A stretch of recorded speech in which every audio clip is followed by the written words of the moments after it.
Formatting, Part 2. In Part 1, we covered how to do bold, italic, and underline.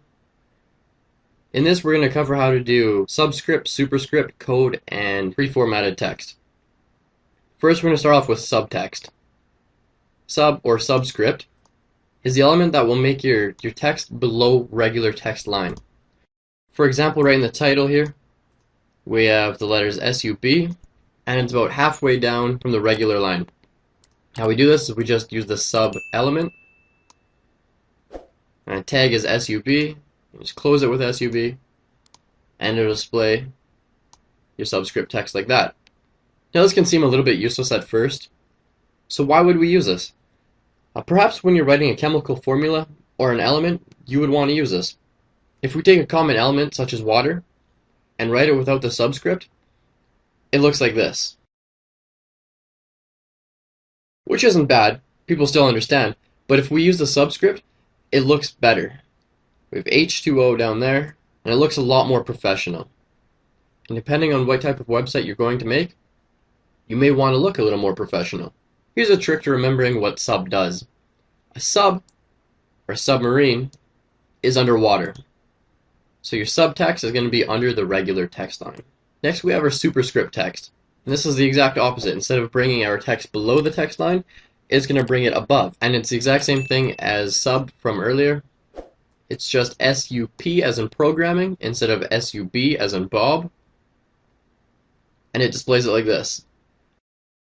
Now our lettering is a lot smaller. It's also a lot higher. And again, this might not be used all the time, but it is nice to know how to make those footnotes when you need it. Now here's an example.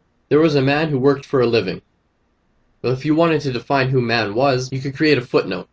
I use a number 1 with a superscript, and then right below it, I defined it. Where number 1, that man was named Caleb. And to remember this tag, just think about Superman.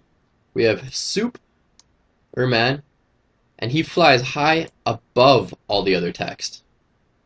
Next we have our code text. Now this one, I'll be honest, might not get used too much unless you're creating, for example, a class like this, where you're going to purposely be displaying code. And if that's the case and you just want to show people a piece of code, you can use the code element. Now what's so special about it is it will use a specific font to make it recognized as code.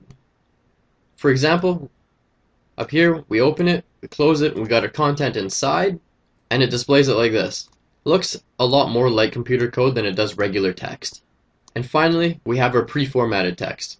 Pre-formatted text is actually pretty special. It uses the pre-tags.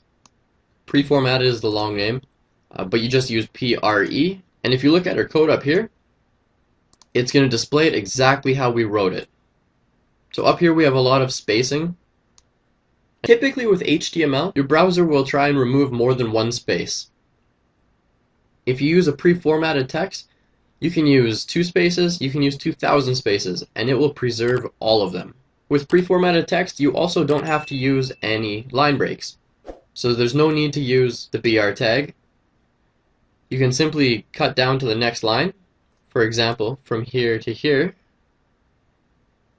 There's no BR in there, and it still created a new line. And very similar to how the code element works, all the letter spacing is the exact same, so the letters match up from line to line. For example, if you take a look at the first letter of each 4 lines here, they line up perfectly.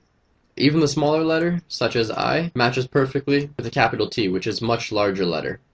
Now I would just like to let you know that pre-formatted text is in fact a block element, meaning if you try to put pre-formatted text in a regular line of code, it's going to create its own section for it. Whereas code, soup, and sub will not do that. You can put that in the exact same line.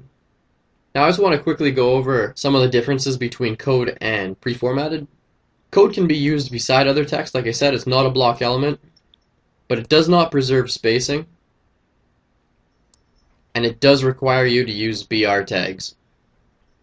Whereas pre-formatted text does preserve all spacing, and it does not need a line break tag. To create a new line using pre-formatted text, simply make a new line.